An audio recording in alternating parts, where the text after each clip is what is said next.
Bonjour, bienvenue à une deuxième capsule, la deuxième saison, un café avec le curé. Alors on a toujours la tasse, un café avec le curé, qui me fait plaisir de vous présenter. Et aujourd'hui, on s'est mis en pleine nature en pensant peut-être au pape François qui nous invite de temps en temps à faire des sorties en nous disant « c'est pas en restant dans nos maisons qu'on va révéler le plus Dieu », mais c'est en allant sur les routes, en allant rencontrer les gens, en allant échanger avec eux à partir de ce qu'ils vivent.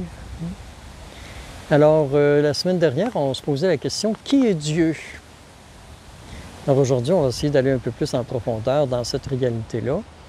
Puis je pense à un prédicateur célèbre qu'on avait invité un jour à prêcher une retraite dans une paroisse. Fait qu'il arrive le premier soir et il dit aux gens qu'est-ce que vous savez sur Dieu? Puis là, tout le monde dit on sait rien. Ben, il dit écoutez, j'ai juste 2 soirs à vous donner. En 2 soirs, je ne peux pas vous raconter tout ce qu'il y a à dire sur Dieu. Comme vous ne savez rien, je n'ai pas de temps à perdre. Puis il part, puis il s'en va. Les gens sont déçus. Fait que là, le curé dit non, il faut vous reveniez. Fait qu'il revient, il dit qu'est-ce que vous savez sur Dieu? Fait que là, les gens disent on sait tout. Mais là, il regarde et dit si vous savez tout, je n'ai pas de temps à perdre. Il s'en va. Le curé dit non, il faut revenir quand même. Fait que là, la 3e fois, qu'est-ce que vous savez sur Dieu? Alors, il y a la moitié de l'assistance qui disent on ne sait rien. Puis la moitié de l'assistance dit on sait tout. Ben, il dit c'est pas compliqué. Il dit moi, je n'ai pas de temps à perdre. Que ceux qui le savent, connaissent quelque chose sur Dieu, en parlent à ceux qui ne savent rien. Puis il part, puis il s'en va. Alors, moi, je vais partir de cette image-là. On ne peut rien enseigner de Dieu à quelqu'un qui n'en sait rien. On a toujours l'impression, des fois, qu'on est des savants, qu'on ne sait pas grand-chose, puis on étale nos connaissances, qui même souvent deviennent erronées.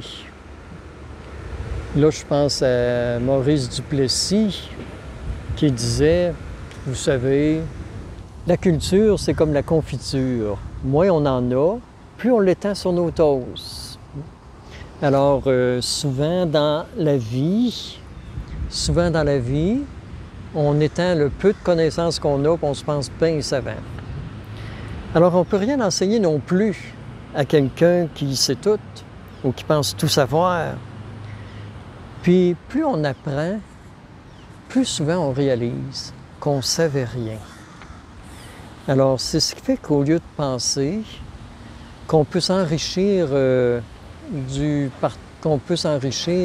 avec nos connaissances, il faut réaliser aujourd'hui qu'on s'enrichit plutôt dans le partage de nos connaissances et de nos expériences de vie. On s'enrichit non pas comme un maître qui enseigne tout à ceux qui ne savent rien, mais comme les compagnons de route du quotidien. On fait route ensemble, puis personne dans la spiritualité n'est supérieur aux autres. D'ailleurs, je suis sûr d'une chose, c'est qu'on n'épuisera jamais le mystère de Dieu. Et c'est les autres personnes qui marchent avec nous au quotidien qui nous aident vraiment à découvrir Dieu. Dieu reste un mystère. Dieu reste un mystère. Et chaque personne humaine est un mystère.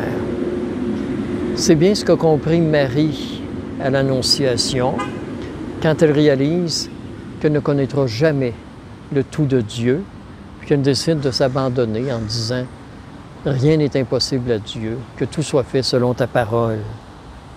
C'est ce que réalise encore dans les évangiles Pierre, après le grand discours de Jésus sur le pain de vie, alors que beaucoup de ses disciples les abandonnent. Jésus dit à ses apôtres, « Vous pouvez partir, vous aussi. » Et Pierre répond, À qui irions-nous? Tu as les paroles de la vie éternelle.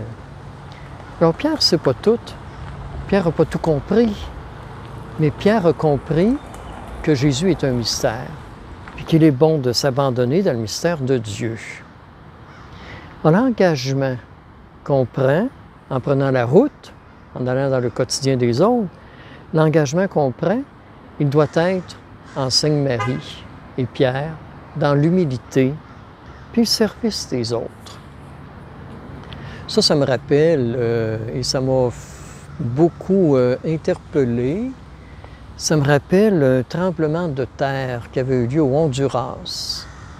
Et moi, ce qui m'interpellait là-dedans, c'est que Monseigneur Gérin, qui est un homme originaire de Quaticook, où j'étais curé, était évêque au Honduras. Et il y avait un journaliste du New York Times qui était là, qui couvrait les événements.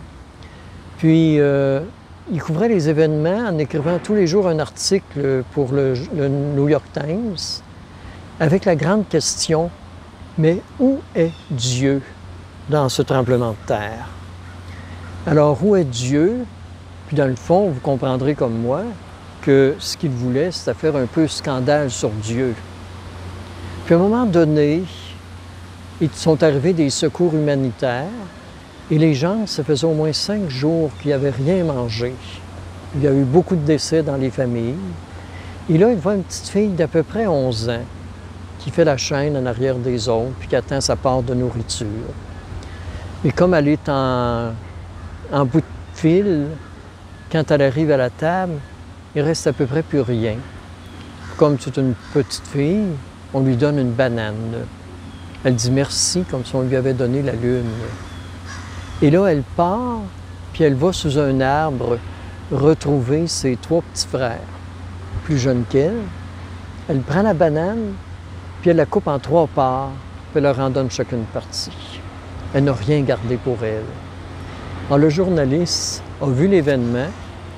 Il dit « J'en ai pleuré tous les larmes de mon corps. » Puis il dit « J'ai vu Dieu dans cette petite fille qui s'est oubliée pour aider ses frères. » Alors, où est Dieu? Dieu, il est là, où on fait compassion. Dieu, il reste un mystère de compassion. Puis la compassion, elle consiste toujours à s'oublier pour aider les autres, à être un soutien réconfortant, parce qu'il est d'abord un soutien affectueux. Soutien, rappelons-le, qui n'attend rien en retour. Hier, je me permets de mentionner, c'était la fête de Émilie Gamelin. Émilie Gamelin, c'est une femme qui a vécu à Montréal des années 1800 à 1851. C'est la fondatrice des Sœurs de la Providence. Mais Émilie Gamelin, elle est devenue une grande dame du Québec parce qu'elle a accueilli chez elle les filles-mères de l'époque. Elle a commencé par rencontrer une fille-mère abandonnée qui était dans grosse misère. Puis elle a accueilli chez elle, même si elle vivait déjà dans la grande pauvreté. Puis elle a réalisé que souvent les filles-mères, c'est des femmes, des filles qui sont victimes d'un viol qui souvent était fait par leur père ou un grand frère. Alors Émilie, n'ayant rien vu venir, elle s'est mise à mettre toutes ses dispositions matérielles, le peu qu'elle avait, au service des filles-mères. Puis elle rayonnait tellement la bonté qu'on l'a interpellée pour lui donner la mission d'aller soutenir les patriotes emprisonnés dans les années 1838-1939. Et les patriotes étaient en prison dans des conditions très misérables. Et c'est seule Émilie qui est autorisée à leur porter du réconfort puis du soutien de nourriture. Émilie Gamelin, malgré toutes ses pauvretés, avec les largesses de son cœur, elle est devenue, à l'origine, des sages-femmes, puis de la médecine au féminin. Alors, une grande dame du Québec, comme je le disais, c'était sa fête hier. Or, Émilie, nous enseigne l'humilité, la simplicité, puis la charité. 3 attributs de Dieu. À quelque part, j'ai envie de dire que Dieu n'attend rien de nous, puis se réjouit de tout ce qu'on fait en son nom. Puis les noms de Dieu, c'est compassion, c'est bonté, c'est beauté. Alors les artistes, entre autres, sont très révélateurs de Dieu par la beauté de ce qu'ils créent. Mais là, je retiens le dicton qui dit « C'est la beauté qui attire, mais c'est la bonté qui retient. » Alors la spiritualité, c'est pas une discipline, mais c'est une source de bien-être intérieur qui fait de nous des témoins de Dieu par notre bonté, par notre compassion, avant même qu'on ait commencé à parler. Alors c'est le défi, je pense, qu'on peut se donner pour être révélateur de Dieu. Je conclue avec une image. Il y a un roi qui a 3 fils, puis il ne sait pas à qui va donner la succession de son trône. Alors il leur donne un défi. Il dit, vous savez, dans notre royaume, il existe une sorte de fleur qui est très belle, mais qui n'a pas nulle part ailleurs dans le monde.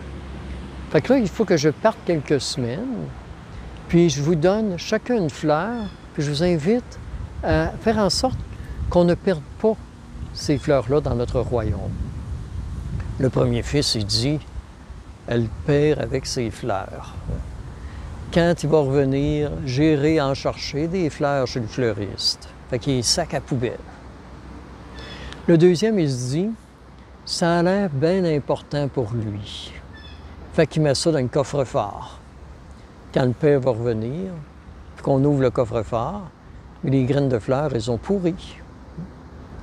Le troisième se dit, je ne veux pas faire rire de moi, fait qu'il va prendre un petit coin reculé de leur terre, du château, puis il sème les fleurs.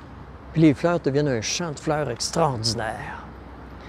Alors ça pour dire que notre défi, dans le fond, c'est de mettre des fleurs dans la vie des autres, c'est de mettre de la beauté dans la vie des autres, c'est de faire en sorte que parce qu'on rend la vie plus agréable aux autres, Dieu se manifeste par nous, sans même qu'on s'en rende compte. Alors c'est le défi de la vie spirituelle que je nous propose au quotidien. Merci pour votre présence. Bonne semaine.